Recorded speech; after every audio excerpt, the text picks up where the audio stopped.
Hey guys, Ron Bond, Bondo Build Construction here today. We're fixing an old foundation behind me there. Rock foundation that's failing. And we're gonna use some NUDURA blocks in there. We're gonna pour up a new section of the wall and repair this. The whole corner was rotted out. The stones were falling apart. The old sand mortar was all messed up. So I'll show you what we're up to. It's gonna be pretty cool. We're pouring the footer in the wall at the same time, doing a monolithic pour. So let's save some time. It'll be a lot easier and stronger. Stay with us. So guys, here's what this looked like when we started. I'm sitting on the excavator, getting some footage. We're ripping these stones out. This foundation's in real bad shape. All the old mortar is crumbling, the rocks are falling apart. The homeowner wants to make this into a rental property, so he didn't really know how to fix it. He got in here, tore the floor out, the wood floor, and seen this foundation, and then he gave us a call. So we're just on the excavator. My son's beating some of the rocks out of there. We're loading everything onto this dump trailer, and that's how we got it all cleaned out before we got started building the footers and stuff. This is what we got, guys. We got in here yesterday with the excavator, had a dump trailer in here, took out this whole section in here. These rocks were coming right apart. And this is an old stone foundation. And all this section, for some reason, was all deteriorated. It was like the mortar was all falling out of the rocks. Everything was falling in. Well, the customer is going to fix this house up for a rental property. So what we're going to do, we formed up our footer. And I just use these 1x3s going across this footer. I'll set my footer width and my depth, and then I'll put these cross pieces in there. And that allows me to pour my footer and my wall at the same time. I'm going to set the NUDURA blocks right on top of these spreader boards. Actually, I got to throw my rebar in there. I forgot my rebar. So I'm going to throw my rebar in there, in the footer, and then I'm going to set the NUDURA blocks on top of these 1x3s. And I'm going to screw them right down into the 1x3s, the NUDURA, so they'll stay right there. Then we're going to pour the wall and the footer at the same time. We'll stick some rebars into this old wall here and pop them into them stones. I kind of got them stones stagger stacked. We're going to have to take the NUDURA and shape them to that wall. Kind of cut them with a sawzall or a keyhole saw or something and shape them to that wall. And then we're going to pour this thing. That's what we're up to today. Somebody has repaired this old part of the foundation here. Looks like they put a footer on top of the stone wall, laid some blocks in there. So, thanks for watching. Stay with us. Got Jason over here wearing up the rebar. Where's your better side, Jay? Right there?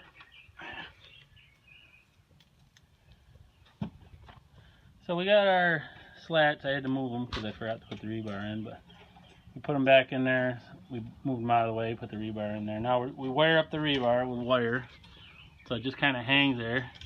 Just take some of this cheap wire like that, twist it around there, just like that, and just hang the wire, or hang the rebar off the spreader boards with wire. I put these spreaders about 2 foot on center, roughly. If I'm doing a 16-inch wide footer, I'll spread them out about 3 foot on center. But seeing how this is a wider footer, this is a 2 foot wide footer, I would put them 1x3s on 2 foot centers. Because you don't want the block to sag.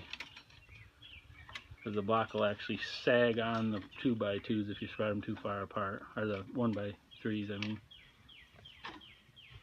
So that's how simple it is, right there. And those 1x3s will get cast right into the cement and they stay right in there. They don't hurt nothing. So that's step one for the footer. Get your footer leveled up with your transit or laser. Get it staked up. Throw your rebars in there. And then put your spreader boards on. I like to screw them down so we can get the form boards out later. And then hang your rebar off the spreader boards with that cheap wire right there. Right, Jay?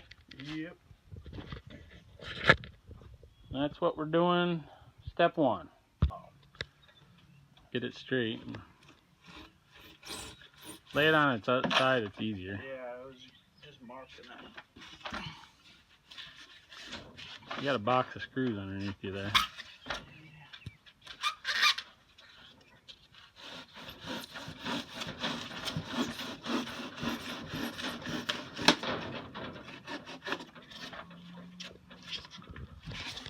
Okay, so you're going to want to snap a line on your 1x3s so you know your wall's straight. We didn't have to because this is such a short wall, but you want to snap a chalk line on, and you want to turn it down here. You want to screw this 2x3 to the wall in these webs. So we put screw here, straight into the plastic webs. And now what we're going to do, we're going to line it up with our line. We got a line there. And I'm going to toe screw right down into that thing that's going to hold my wall. Right here.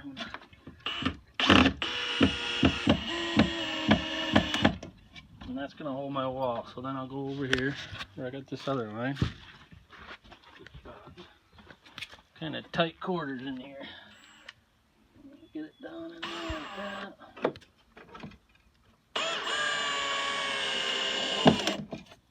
I'll put one in the middle. If you're doing a long wall, I would put a screw in every one of these things just to keep it straight. For this little wall, so you're going to put these 2x3s on top of your 1x3, screw them in like that, screw them into the face, put them on both sides of the wall, inside and outside. That's going to hold this wall from moving. So when you pour your wall, it's going to go right into your footer. This holds everything tight. Your footers are staked up good, so nothing's going to settle. You got enough of these so that the wall's not going to drop if you space these too far apart. So put these every couple feet on 1x3s, and that will be a stout wall. It won't move on you. You can pour right into the wall, right into the footer, and we'll put some rebar in here, and we'll show you that in a minute. Okay.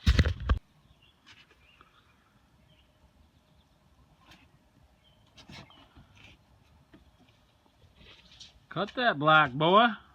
Lay it on its side. I'm just marking. There you go.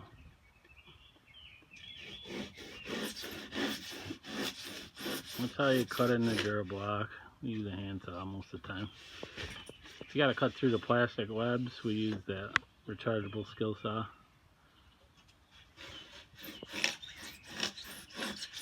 Lay it flat, you'd have better luck. There you go. So we're working on the second course. What we're doing is sticking rebar into this old wall. There's these clips you put in the corners right here. So we clipped the whole first course. That's how they look. You clip the top and you clip down here too, right in there. That holds everything together tight. So on the first course, I always clip the whole first course. That whole bottom course gets clipped. And then you just clip your corner joints. Right where this seam is right here. There's that seam right there. You just snap them bad boys right in there. There's one there and one under there, and then one here and one here. So there's 4 of them in each side of each corner. So there's 8 per corner. That's your corner. So this is open right now. I'm gonna put, a couple up here, down here, as soon as I put that corner in. And then we're gonna lay some rebar in here. We put rebar inside here, inside the wall. 1 piece per course. You can put more if you want. That's a lot. That's what we're doing. Ladder wire. Oh yeah, ladder wire. That ladder wire. Over there. We'll film that in a minute. So on the second course up, we're gonna hit this ladder wire in here. Form lock, they call it. I like to lay it at an angle like that. Get these a little bit offset from the ears. Just give it a hit like that with a rubber mallet, plastic mallet.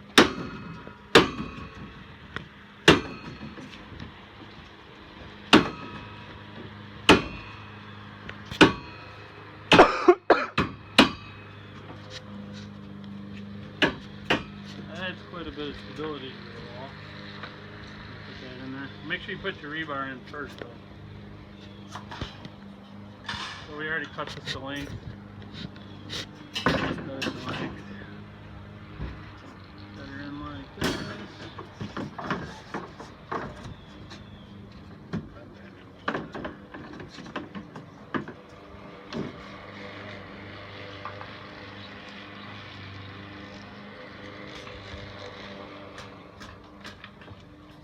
A little long or something?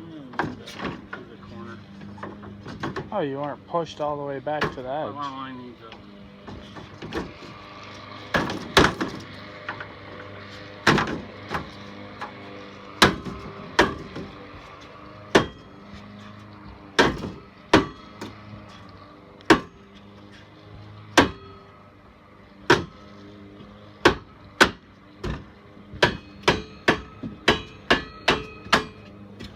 Really stiffens that wall a lot. When we're doing basements, we put these like second course up and then usually at the top, or one course from the top. Just stiffens that wall up, keeps it from bowing too bad. Really good stuff. Hey. So we got the repair ready to pour. This is what it looks like from the inside. 3 courses high. Got rebar and everything down in there.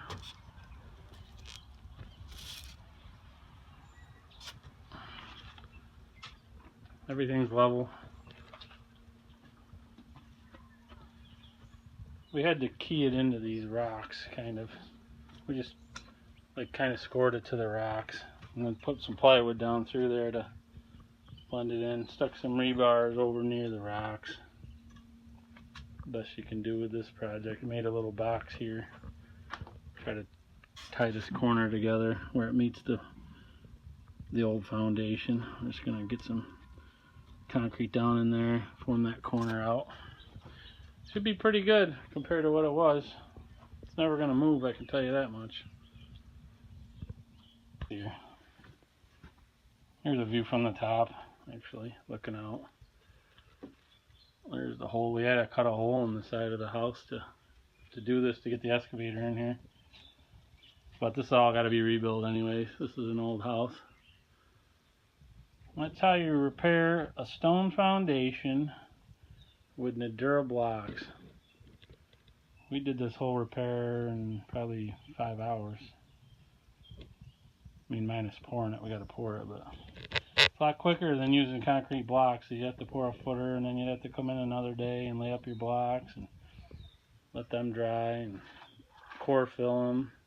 We're going to do this all in one pour. Nice thick 8-inch thick wall. The core is 8 inches. It's 13.5 to the outside of the NUDURA. All that reinforcement that's down in there, that's going to be a really nice repair. Then they could put their floor back in here. This whole room here. We'll fill that all in with gravel so it's nice underneath there. Well guys, that's about it for this video. I just wanted to do a in-depth detailed breakdown of how we pour these walls and footers at the same time. We've done a bunch of them this way. Did some garages this way last year. Check out my channel if you want some more information on how to do it. And if you like this kind of stuff, think about hitting the subscribe button. And hit the bell notification too, so you know when I upload any videos, upcoming videos. And let me know down in the comments if this is helpful to you, if you ever done anything like this before, poured the footers at the walls at the same time.